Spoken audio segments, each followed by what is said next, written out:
You're such an asshole. Hello, children. Hot Cappy. We're in the mid-90s out here in Sur, Dakota. Anonymous writes, good morning. The hedonistic approach seems to be a life of misery and constant pursuit of oblivion. None of the pleasures can achieve fulfillment, if not combined or leaded by a man's inner goal of vision of meaning, like rats that constantly push a dopamine button without satisfaction that also increases unhappiness because of receptor desensitization, or just the law of supply and demand. Like you flood something. There's other philosophical ways to describe it. Philosophers greater than me in the past have addressed this, but the hedonic treadmill, obviously me coming from the economics field, would just call it the law of supply. Like if you get one hot redhead with tiggle bitties once a decade, you're going to like, oh my God, I'll pay anything for it. If you got 5 of them showing up at your door every morning, like, get the hell out of here and leave me alone, you crazy women. But yeah, and then also not only pure oversupply, like the novelty wears away as supply goes on. As you get older, there's fewer and fewer things that are new under the sun. It's a challenge. It is a huge challenge.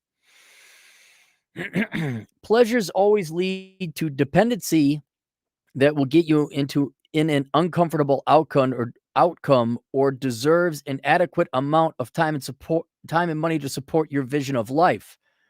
In my humble opinion, intellectual achievements are the only ones that could possibly get us to the point of developing our lives, not in quantity, but in quality measures. I don't have enough experience nor wisdom and need your opinion on this topic. And I responded, I say, dude, I'm in the same boat. This is there's not that many big gorillas left to wrestle in this room, but this is one of this is one of the biggest ones, one of the few that remain. And as I'm going to guess, because I didn't have a classic liberal arts education, and no one gets that anymore because you're all about, oh my God, suck Marx's pain, more money for me. That's your liberal arts degrees now.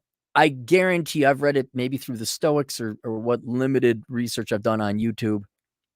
This has been the existence and purpose and meaning of life.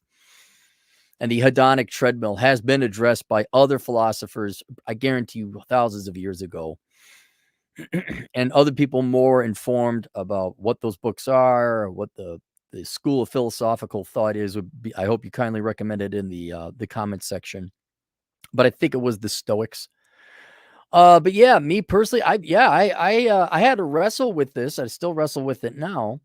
When I was writing the menu, Life Without the Opposite Sex, because as I said before, many times, like, okay, your family would be, a lot of you guys wouldn't have this problem if you had a bunch of little rugrats running around, knocking over vases, giving you hugs or whatever, loving, supporting wife or husband.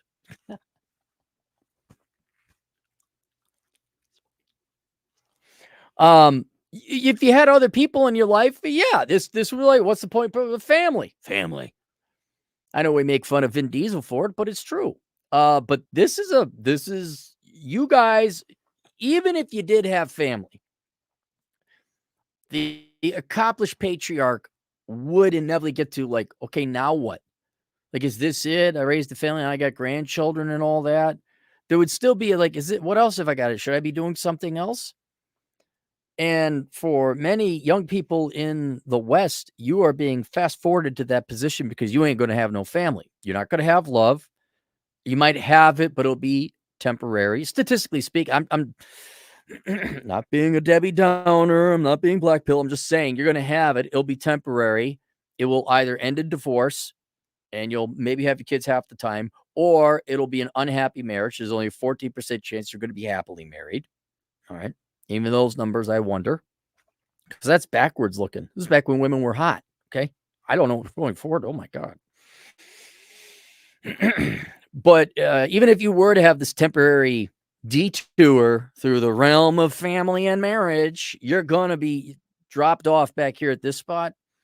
And most of you, either because your marriage and your family will have ended early, prematurely, or you're just not going to have one. We're all going to face this very quickly. Some of you even in your 20s because you're just like, no, I don't want to get married, and that's not going to happen. Or you've never thought, or you're just so busy trying to get by and survive that all of a sudden it'll hit you at like 30, like, oh my God, now that I got like stability, what do I do in life? So we're all going to face this. And you will find out that, yeah, it's really great partying. You know, why do 50-year-old men not go to nightclubs anymore? Because we're tired of it and it's stupid. Why don't you play with Lincoln Logs or Legos anymore unless you're Jack Napier? Because you did it before. Why are you getting tired of movies? Well, they kind of suck, but you've been to many movies before. And you're like, okay, what else is there in life? And so I have my answers, and I'll go through them before, and they parallel what's written in the menu. Life without the the menu, life without the opposite sex. It's a menu of things to do in life. And the reason I had to write it is because half of the people are going to be forecasted to never be married, 45%, by 2030. That's not my numbers. You go talk to the people who wrote Rise of the She Economy. Oh boy, that sounds fun. So without that, yeah, I had to sit and think about it a little bit. And in which direction, what else should be added to the equation, and in which direction should I walk? Which path did you choose? 3 parts in your book, Curse of the High IQ. Okay, I guess, yeah, you guys can recommend it. So, all right, here's what I came up with, both sitting down and rethinking this again and then consulting my notes for the menu. All right. First, human conversation and interaction, if you can get it. Obviously, the most traditionally important one of that would have been the love of your life and any consequential children. That is not going to be on the menu for 1 and 2 of you. So we have to move on. Me personally, this is what I have found solace and fulfillment and reward in. All right. History. If you can't get human interaction today, you can't get human interaction in the past because people have written things down. We have a history. This is more than just like an entertaining story of fiction. It's like, no, this actually happened. You see what kind of culture you belong to, human race, that kind of thing. And I understand you're not going to have a great conversation with your average dipshit American who doesn't know that Canada is to our north and Mexico is to our south. And so I've found great intellectual rewarded stimulation in history. Philosophy, also history, but again, you're still having kind of conversation with people who are long dead. I would love to hang out with Arthur Schopenhauer. I would love to hang out with him. He's not alive anymore. Thank God he wrote some things down. And kind of like how you boys will get your sexual substitute on with the prawn, you could get your intellectual discussion and substitute on through reading philosophy books. This then leads to another subcategory of philosophy, and that'd be religion.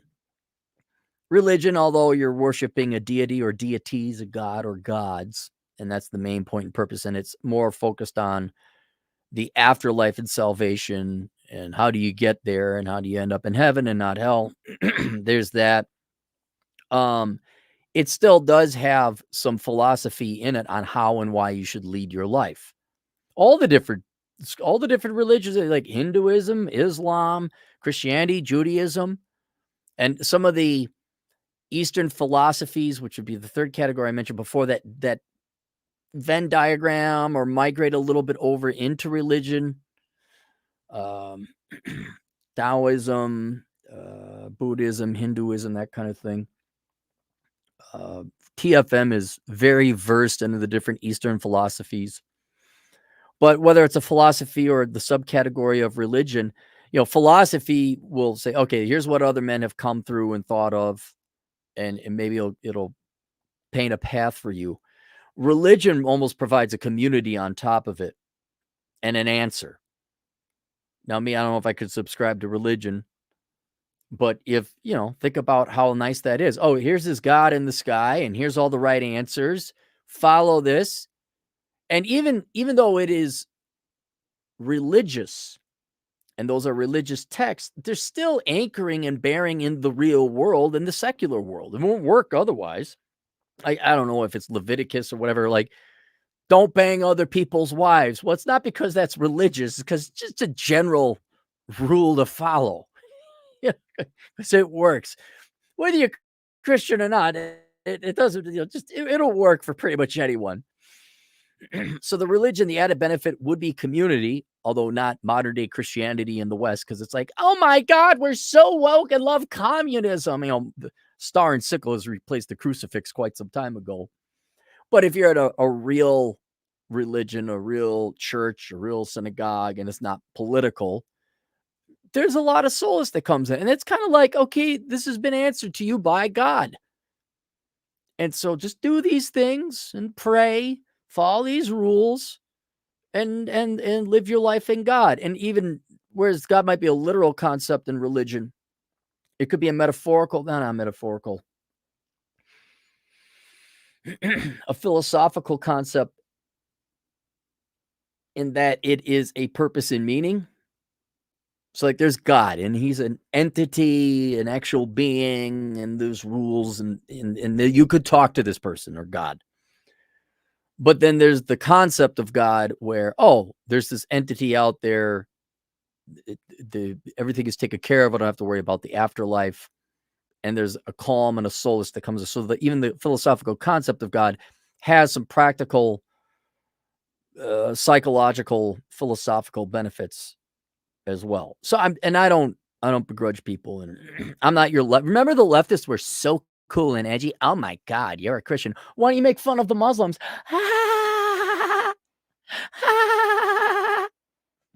That's why I thought, wonder if Christians started punching people's in faces if you'd mock Christians some more. So there's that. Then this is me more like, okay, what paths did you take? So I do tune into history podcasts. I do tune into philosophy. I try like the Dickens to get human conversation. It's pretty much impossible, but that's why you should treasure and cherish intelligent humans and interesting humans when you find them. But me, adventure, God or nature, whatever, universe, whatever you want to call it, has put this planet here for all of us. And I'm gonna hike the mountains, and I'm gonna ride the motorcycles, and I'm gonna swim the creek. I just did swingy rope today. You go into Rapid City, it's 96 degrees out here. I had to drop off some recycling, and by the recycling place, there's the Rapid Creek, and on the Rapid Creek at this bend, this one put a rope over a tree branch, and you swing off of it like a Mountain Dew commercial. Me and my buddy who's visiting up from Nevada, I'm like, hey, let's go. We did it. It was great.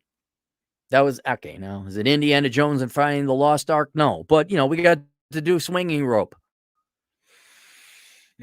Any kind of adventure, any kind of exploration, traveling heavily falls under it, and I strongly recommend that in the menu for both men and women.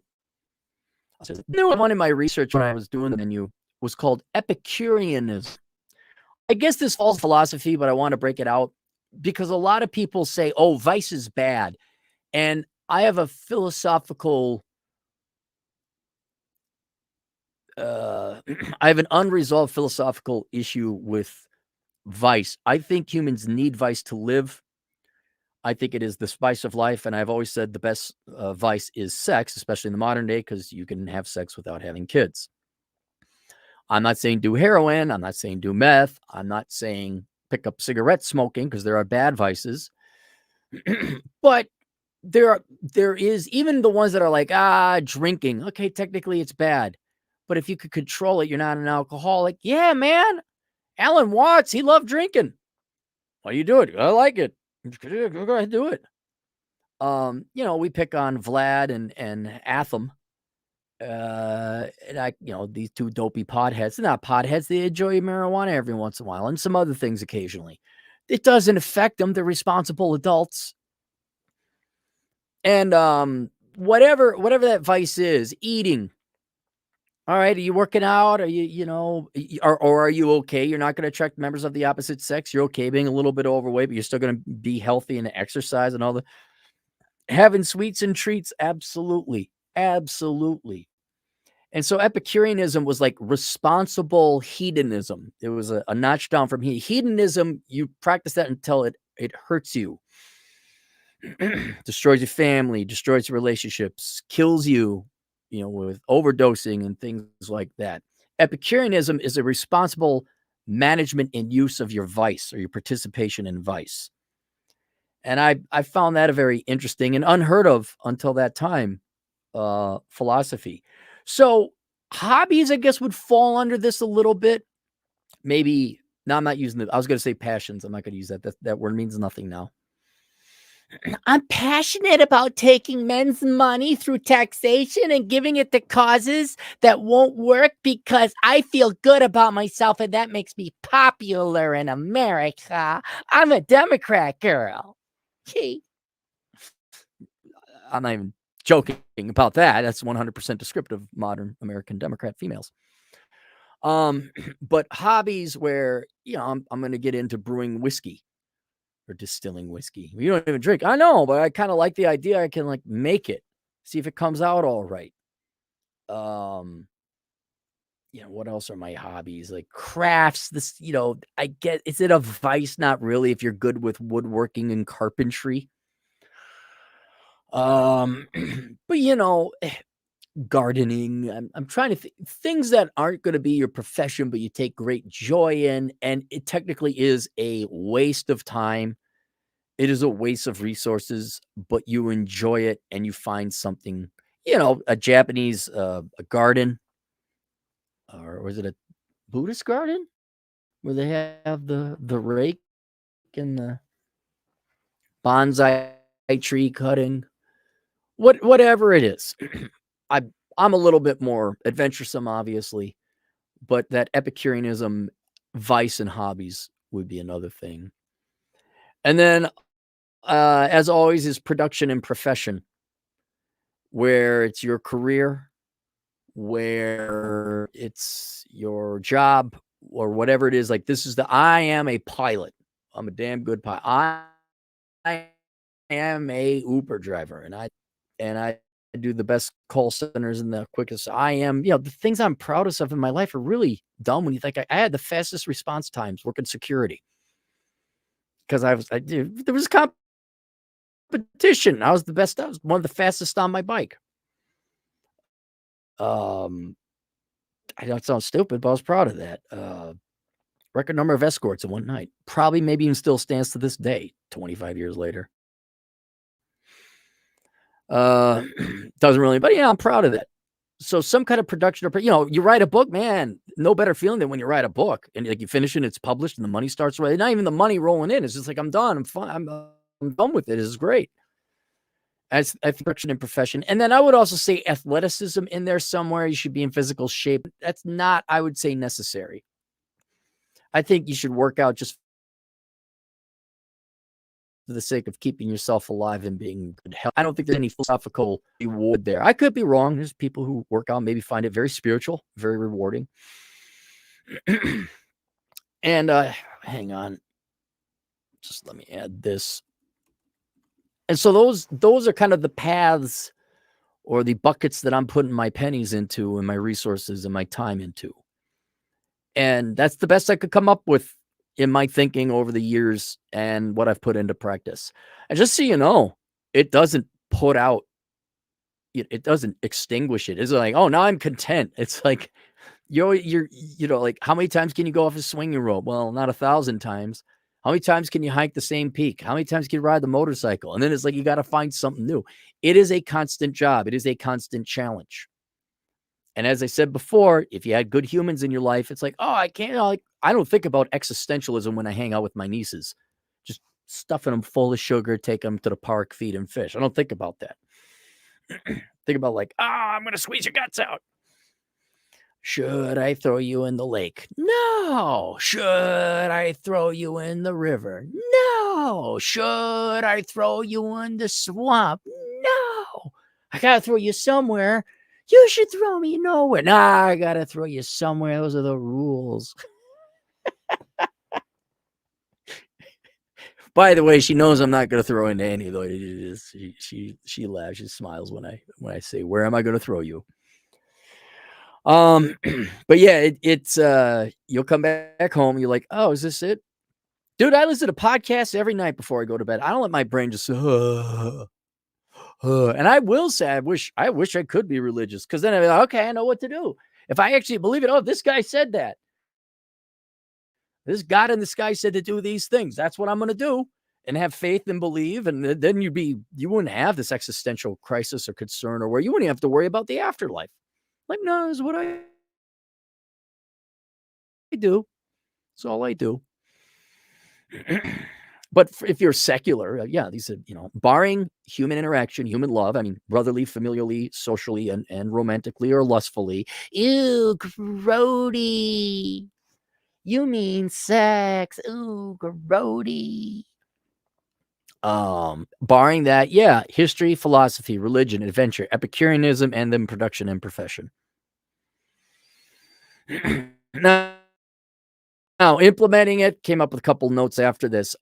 First, you have to break your addiction to stimulation, which heavily Venn diagrams and overlaps with genetics and instinct, like eating, obviously. You want to eat because it feels good, and that's how you survived in the past.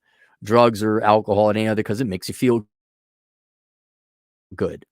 So you have to break your addiction to stimulation much the same way. Getting that dopamine hit, you're saying, like, no, I'm not gonna, I will leave the house just to go get a coffee. Why? Because I'm bored at the house. Is that a stimulation? Yes. Should I sit there and, like an iron stoic, just meditate my way out? I don't need to get the coffee. There's coffee in the house. No, you want to go out, get a little bit of human interaction. But if you're using booze or drugs or vice, or you're in a codependent relationship or something like that, you gotta, or you're looking for the latest, if you're an adventure junkie, whether it's risking the overdose of heroin or risking the overdose of adventure, risking the overdose of, I don't know, whatever other, you got to give that up. You got to break that. And just being content as you are, sitting still and being content as you are. I am the last guy to ask about that. That is one of the worst things I am, but probably because my passion is adventure. TFM, Turd Flinging Monkey, is the guy to talk to about that. And I would love to hear his opinion on it. The other thing I was going to recommend, and you can read, he has a book called The Way of Monkey Book, which is the modern day best. It is the best book on Stoicism today. I know Marcus Aurelius's Meditations is the go-to Bible, but it was written for the before time. I would say The Way of Monkey Book is the same underlying philosophy, but applied modernly and very clearly to today. And he'd be the one he could sit in a room and be content with himself, not me.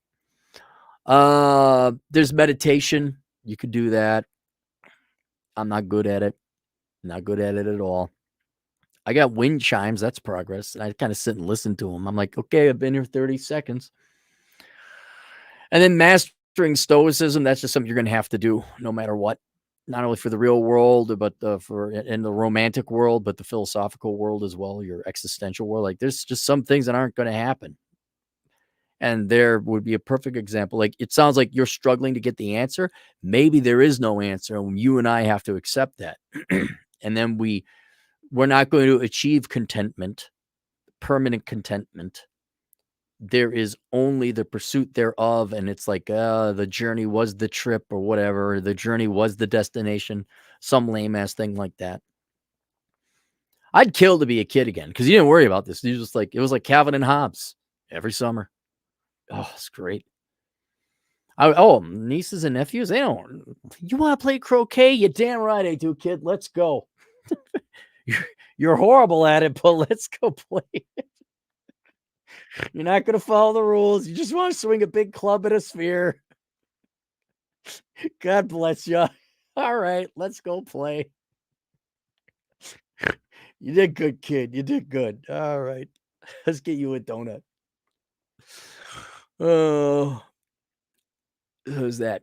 And then one other thing to think about, and this has helped me make very great strides in the past 2 years alone, is not that you're going to die. You are going to die.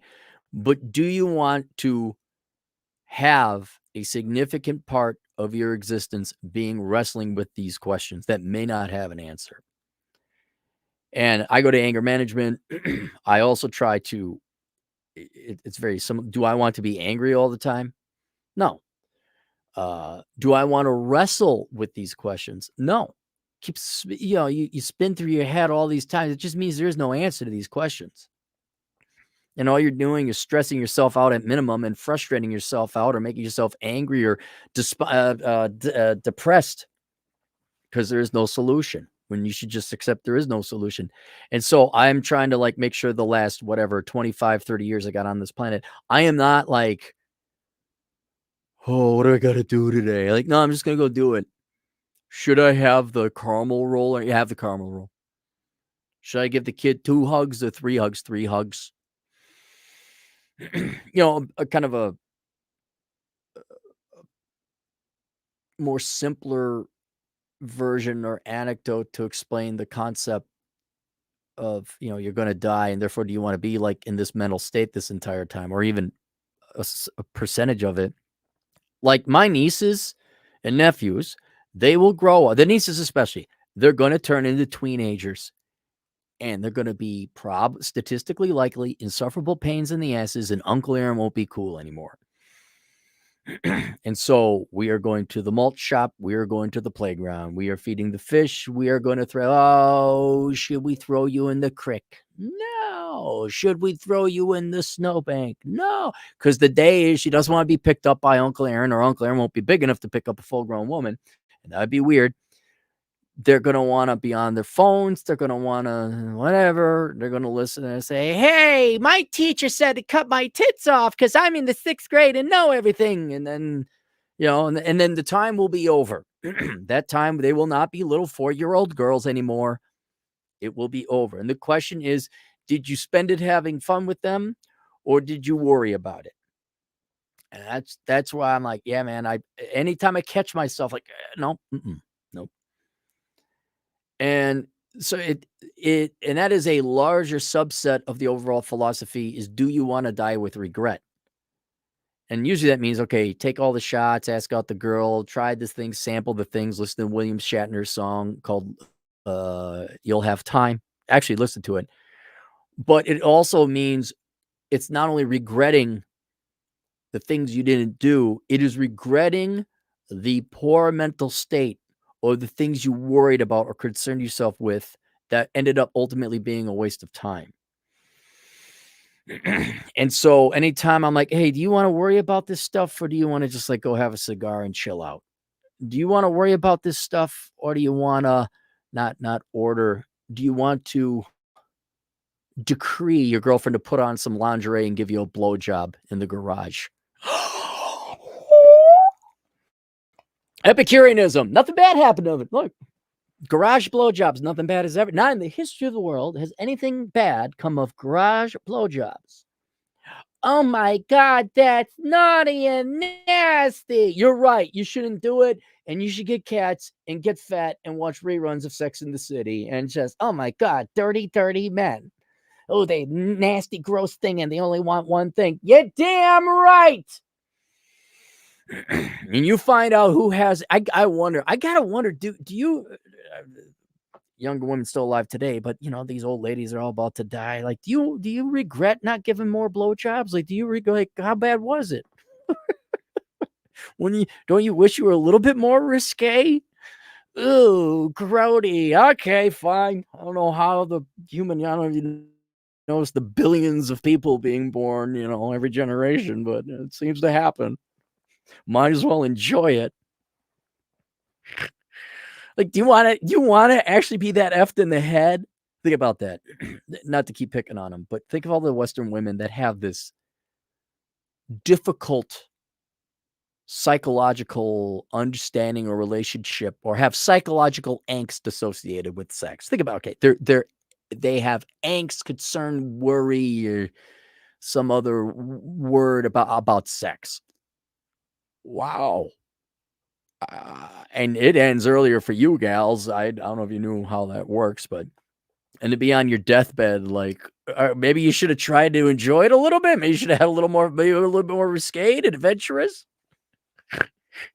But to think about, you're worrying about that all the time. You guys worry about it from a different angle. Okay, get girls, but who cares? Fine, you can't get girls. It's not gonna go do something. Go have fun, relax. Do you want to waste your time worrying about, in this particular case, an existential crisis? And are you maximizing, are you going down the right path? I think one of the key paths to go down is to not worry about whether you're going down the right path, just to simply do your best. And I say, that's it. There is no right. There's wrong paths to take. Don't get me wrong. And there are right paths to take. All right. In terms like, you major in this, you don't major in that. Don't get people pregnant you can't afford, that kind of thing, or don't get pregnant yourself. But philosophically, show me one philosopher. Show me one philosopher who had the answer. Like, this is the path.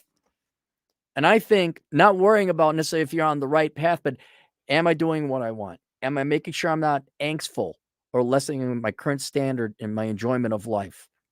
Will I die with as little regrets as I possibly could have and control at this moment in time from here on out? I think that's the right path. And it's kind of, I don't know, an anti-path or reverse psychology, but like, don't worry about your path. And then just so you know, because I'm still like, yeah, could I be, what if I did this mountain range in Montana as opposed to that one in Montana? Should I go this way for my motorcycle? And then it's just like, no, man, that's just stressing you out. It's just stressing you out. And I guarantee a lot of you, like, you're stressed out. Like, where do I go to? Because you want to optimize everything, like, I want the best meal tonight. Do I want Chinese food or Italian? And even though that's a very simple, not important life question, it can cause stress and angst. Like, what if I really wanted Chinese better? Like, oh, I'm wasting my life. You're wasting your life hemming and hawing about the decision. So I think that is a key critical philosophical must you must implement in your practice of life philosophy. If that makes any sense. So that's it. So resources. Okay. Arthur Schopenhauer. Please read his stuff or tune in to podcasts about him.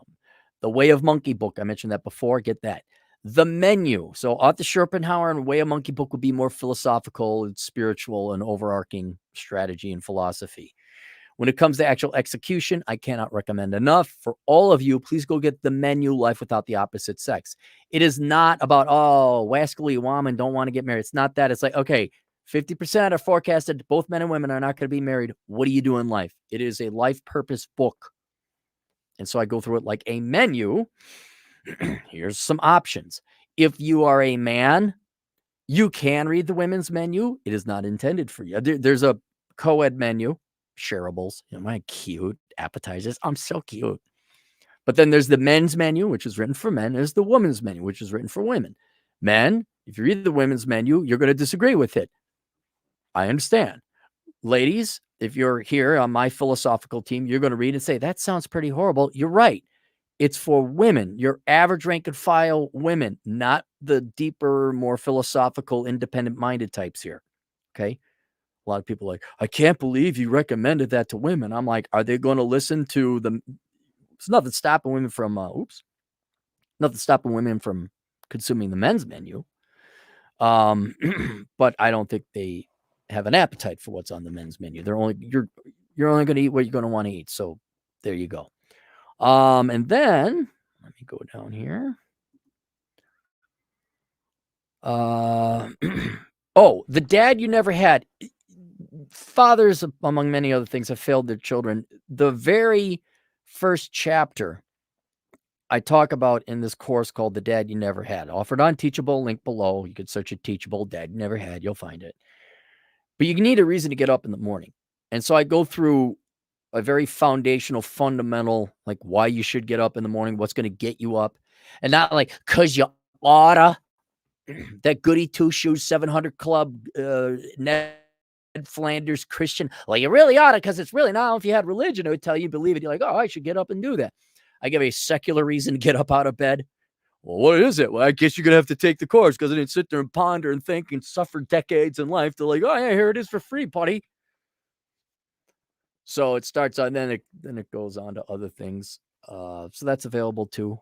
And then, as I said before, in the comment section, no doubt there are people who are much more educated on philosophy and well-read. They're like, oh, yeah, I guarantee it's the Stoics. Someone in the Stoics camp has talked about this. There might be more modern day philosophers. There's no doubt some Eastern philosophers. I'm sure TFM would have a lot of insight and input on this, but I'd appreciate it for those of you who are aware of these, you put them down below and help anyone tuning into that. That's it. All right. Now, do we have super chats? We have super chats.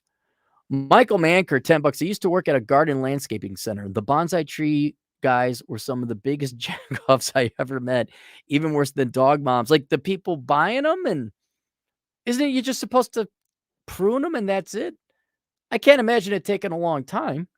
I know everything about bonsai trees from watching Cowboy Bebop and watching Jet. Oh, I'm butchering it. That's it. That's all I know about bonsai trees. Fredericks Kingston, 20 kroners. I got to look it up. Singaporean dollars. Got to check out The Way of Monkey book. Thanks. Yeah, it's good. It's also, I think, an audio book as well. And the book is also very visually pleasing. He put some artwork into it, so it's very nice. Nonstop Dre, $362. Ray One said he regrets watching Cowboy Bebop. Gray One also thinks that Goldfinger is not the best James Bond movie ever. He is off. He is off culturally. All right. You got to look out for these theater, because that's how you pronounce it. You got to look out for these theater people. They're not normal people. They're impaired. Their tastes have been arrested development. They are not fully matured yet. And they would not appreciate something like Cowboy Bebop. They're not, it's not their fault. They're just not capable of it. They lack the cognitive ability to appreciate Cowboy Bebop. All right, that's it. Links below. See you guys later. Toodles.